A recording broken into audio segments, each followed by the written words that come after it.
Hello everyone. तो आज हम पीजीटी के सिलेबस से लेकर आए हैं इंडियन राइटर कमला दास को। हम पीजीटी के सिलेबस के सारे राइटर के क्रम से एज वाइज, जैसे हमने पहले रेस्टोरेशन एज से और विक्टोरियन एज से, और अब हम लेकर आए हैं इंडियन राइटर जो मॉडर्न टाइम से हैं। तो उनके हमारे सीरीज में हमारे 3 राइटर हैं पीजीटी के सिलेबस में, कमला दास, मुल्कराज आनंद और नसीम एस्किल। तो हम सबसे पहले कमला दास की बायोग्राफी और इनके वर्क देखेंगे, क्योंकि बायोग्राफी और वर्क से ही क्वेश्चन आते हैं कमला दास के, और फिर इनके वर्क की इंडिविजुअली चर्चा करेंगे, यानी अलग अलग। तो इनकी बायोग्राफी में हम देखते हैं कमला दास। कमला दास का जो पेन नेम था वो था माधवी कुट्टी।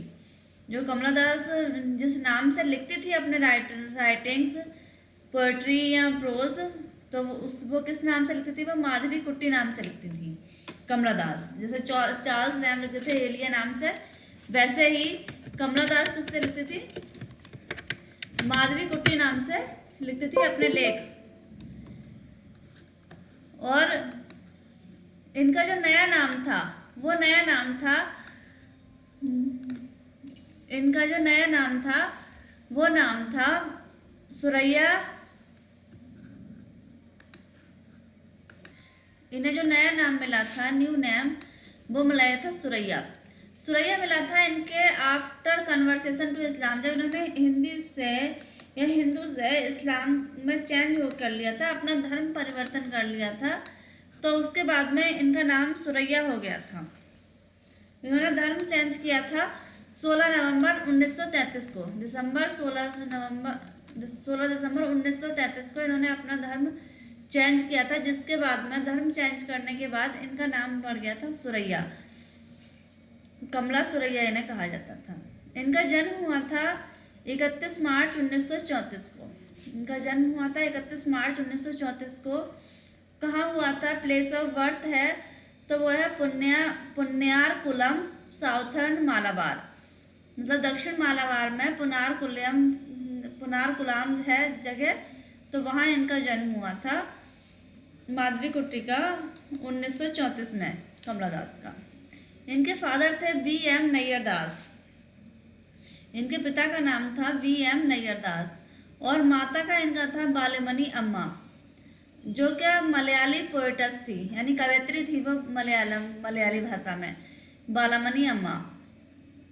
और इनकी शादी हुई थी के माधव दास से, जो इनके हस्बैंड थे उनका नाम था के माधव दास। कमला दास की मैरिज हो गई थी जब वो 15 साल की थी, यानी 15 साल की एज में ही इनकी मैरिज शादी कर दी गई थी, और उसके बाद में इन्होंने राइटिंग लिखना शुरू कर दिया आफ्टर हर मैरिज। साहित्य अकादमी अवार्ड मिला था उन्हें 1965 में अपनी पोएम्स के लिए। जो उन्होंने पोएम लिखी थी उन पोएम को लिए उन्होंने कमला दास को क्या मिला था? 1985 में मिला था इन्हें साहित्य अकादमी अवार्ड। यहाँ पर प्रिंट हो गया है 65 हो गया है, यहाँ होगा 1985।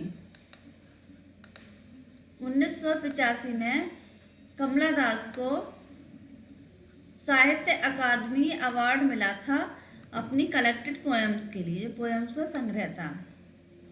डेथ हुई थी इनकी 31 मई 2009 को। डेथ हुई थी इनकी 31 मई 2009 को। इनके वर्क देखते हैं। Summer in Calcutta. Summer in Calcutta क्या है?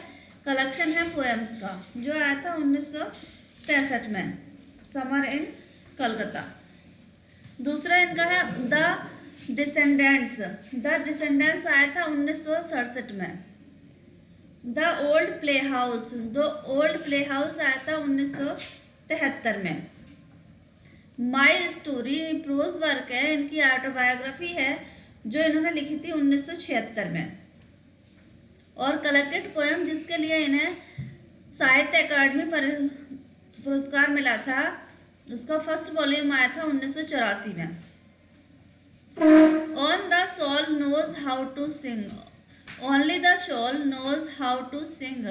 तो ये भी वर्क किसका है? कमला दास का है। और इनका ए हॉट नून इन मालाबार।